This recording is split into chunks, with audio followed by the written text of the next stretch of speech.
हमारे मन को लगता है कि अगर वह अलग अलग बातों के बारे में सोचता रहेगा तो हमें आने वाली हर मुश्किल और मुसीबत से बचा लेगा। पर ऐसा होता नहीं है। हम अपने जीवन का काफी अधिक समय सोच विचार करके परेशान होने में निकाल देते हैं। भगवान श्री कृष्ण कहते हैं, मन का ये स्वभाव बदलना मुश्किल जरूर है, असंभव नहीं। अच्छा, अब आप एक बात बताइए, क्या आप कौवे को कह सकते हैं कि वो कौ कौ की आवाज ना करे? या फिर आप किसी मेढक को कह सकते हैं कि वह पानी देखते ही ऊंची छलांग ना मारे? हमारे मन का भी कुछ ऐसा ही है। जीवन में कुछ भी होता है, अच्छा या बुरा, हमारा मन उस पर कौ कौ करने लगता है। कौ कौ से मेरा मतलब है चिंता करना, व्याकुल होना। कोई बुरी बात होती भी नहीं है और मन परेशानी की ऊंची ऊंची लपटें लेने लगता है। कभी कभी तो मुझे ऐसा लगता है कि हम में से कई लोग सिर्फ परेशान होने के लिए जीते हैं। सारी परेशानी, पीड़ा, दुविधा अक्सर हमारे मन की बनाई हुई कहानियां होती है। यदि आप जीवन में शांति चाहते हैं तो इसके लिए जरूरी है मन को शांत करना। श्री कृष्ण कहते हैं, व्यक्ति के मन से ज्यादा चंचल कोई और चीज नहीं होती है। जिसने भी अपने मन पर काबू पा लिया उसके लिए हर चीज हासिल करना आसान हो जाती है। लेकिन अधिकतर लोग जब किसी समस्या में पड़ते हैं तो अपना धैर्य खो देते हैं। उनका मन अशांत हो जाता है, जिसके चलते उनके बनते हुए कार्य भी बिगड़ जाते हैं। क्रोध से भरा मन अक्सर विनाश का कारक माना जाता है। इसलिए कोशिश करें कि चाहे कितनी भी कठिन परिस्थिति में आप क्यों ना हो, लेकिन अपने मन में धैर्य और शांति बनाए रखें। अधिकतर इंसान गुस्से में कोई ऐसा निर्णय ले लेता है जिसका पछतावा उसे तब होता है जब उसका मन शांत हो जाता है, लेकिन तब तक परिस्थिति बिगड़ जाती है। इसके बाद आप चाहे कितना ही उसको सुधारने की कोशिश क्यों ना करें, उसमें सुधार नहीं किया जा सकता। इसलिए पछतावा से बेहतर है कि आप अपने मन को शांत रखें। श्री कृष्ण कहते हैं, भले ही बाहर कितना ही शोर क्यों ना हो, लेकिन अपने अंदर शांति रखें। शांति की शुरुआत मुस्कान से होती है। शांति भीतर से आती है, इसे बाहर मत खोजो। आपके पास भले ही अपार धन है, लेकिन यदि मन की शांति नहीं है तो सब व्यर्थ है, क्योंकि मन की शांति से बड़ा कोई धन नहीं। चाहे मन की शांति हो या चिंताओं से मन अशांत हो, लेकिन आपने अब तक जो भी हासिल किया वो अमूल्य है। मन की शांति को समझना है तो शोर नहीं, गौर करें। शांति से विश्वास बढ़ता है और अशांति से अविश्वास। जो व्यक्ति भविष्य के बारे में सोचता है वो हमेशा चिंता में रहता है। जो गुजरे हुए कल के बारे में सोचता है वो दुखी रहता है, लेकिन जो शांत मन का होता है वो सिर्फ वर्तमान में जीता है। हमेशा अपने दिल की सुनिए, आप एक अलग से सुकून पाएंगे। जीवन की उलझनें हमारे मन को परेशान करती रहती है। हम कितना भी बचे पर बाहर का शोर शायद कम ना हो, लेकिन थोड़े से प्रयास से मन की शांति पाना संभव हो जाता है। ये तब संभव होता है जब आपके सामने कोई भी कठिनाइयां हो, उसका सामना करने के लिए जब आप हमेशा तैयार रहते हैं। जिसे नियंत्रित नहीं किया जा सकता उसे स्वीकार करने से मन की शांति मिलती है। खुद की गलती स्वीकारना और दूसरों को क्षमा करना मन की शांति प्रदान करता है। जब भी मन अशांत हो, सोचे अभी जो हो रहा है वह हमेशा के लिए नहीं रहेगा। अगर आप कुछ अच्छा कर सकते हैं तो अपने आप में बदलाव लाएं। यदि नहीं बदल सकते तो इसे स्वीकार करने की आदत डालें।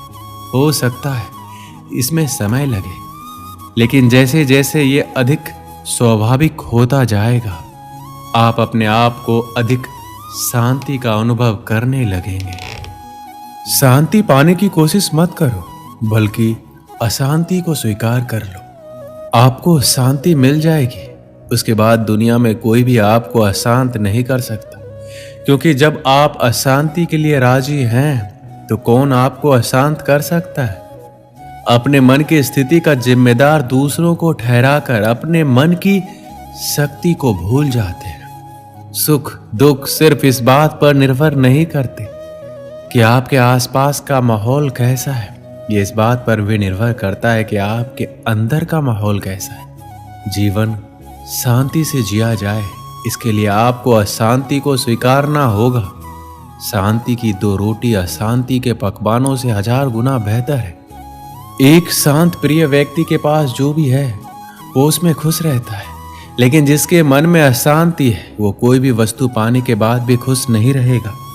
श्री कृष्ण कहते हैं, जीवन का मार्ग टेढ़ा मेढ़ा कांटों से भरा है। जीवन कोई फूलों की सेज नहीं है जो आसानी से पार हो जाए। हमें इसी उतार चढ़ाव के जीवन में स्वयं को कैसे आगे बढ़ाना है, यही विचारणीय है। परिस्थितियां तो आपको हंसाएगी भी रुलाएगी भी, पर अपने संतुलन को नहीं खोना। हर स्थिति परिस्थिति का सामना करते हुए चलते चले जाओ। भगवान कृष्ण ने गीता में यही उपदेश दिए हैं कि विपरीत परिस्थितियों में भी संतुलन बनाकर जीवन के मार्ग पर कैसे बढ़ते जाना है। पहली बात तो यही है कि अपने नियमों में दृढ़ बनिए, अनुशासन का पालन कीजिए और छोटी छोटी बातों में उलझकर समय व्यर्थ नहीं कीजिए। ये समझिए कि जीवन बहुत मूल्यवान है। जो समय निकल गया वह लौट कर नहीं आ सकता, इसलिए व्यर्थ की बातों में अपना समय और शक्ति बर्बाद ना करें। अपने जीवन का कोई एक लक्ष्य निर्धारित कीजिए, क्योंकि लक्ष्यहीन जीवन का कोई मूल्य नहीं है। जब आपके सामने कोई लक्ष्य होता है तो व्यक्ति को दिशा भी मिलती है और कुछ करने का उत्साह भी। श्री कृष्ण कहते हैं, अतीत पर ध्यान मत दो, भविष्य के बारे में मत सोचो, अपने मन को वर्तमान क्षण पर केंद्रित करो। स्वास्थ्य सबसे बड़ा उपहार है, संतोष सबसे बड़ा धन है, वफादारी सबसे बड़ा संबंध है। जैसे मोमबत्ती बिना आग के नहीं जल सकती, मनुष्य भी आध्यात्मिक जीवन के बिना नहीं जी सकता। 3 चीजें ज्यादा देर तक नहीं छुप सकती, सूर्य, चंद्रमा और सत्य। अपने मोक्ष के लिए खुद ही प्रयत्न करें, दूसरों पर निर्भर ना रहें। किसी भी बात में हम जैसे ही क्रोधित होते हैं, हम सच का मार्ग छोड़ देते हैं और अपने लिए प्रयास करने लगते हैं। किसी जंगली जानवर की अपेक्षा एक कपटी और दुष्ट मित्र से अधिक डरना चाहिए।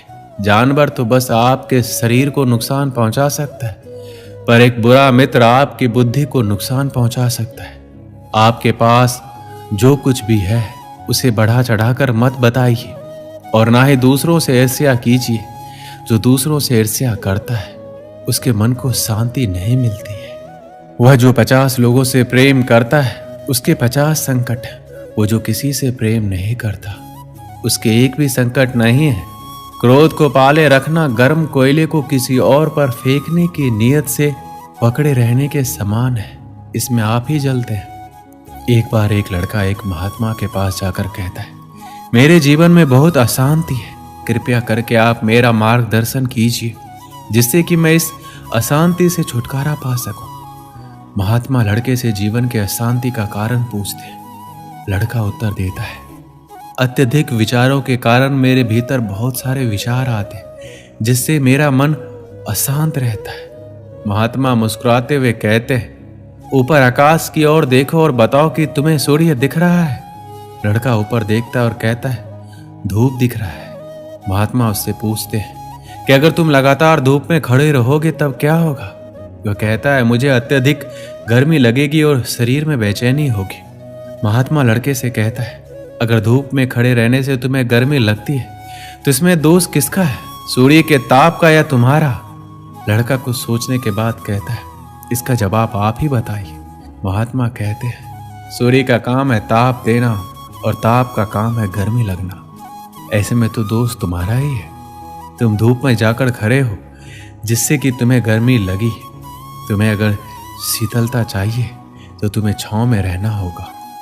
ठीक इसी तरह चंचल मन का भी स्वभाव होता है, विचारों और भावनाओं को जागृत करना। विचार क्षण भर के लिए होते हैं, लेकिन विचार से पैदा हुई भावनाएं देर तक टिकी रहती है। लेकिन ये तुम्हें निर्णय लेना है कि तुम्हें विचार और भावनाओं के साथ चलना है या अलग दिशा बनानी है। दोस्तों, इस वीडियो में बस इतना ही।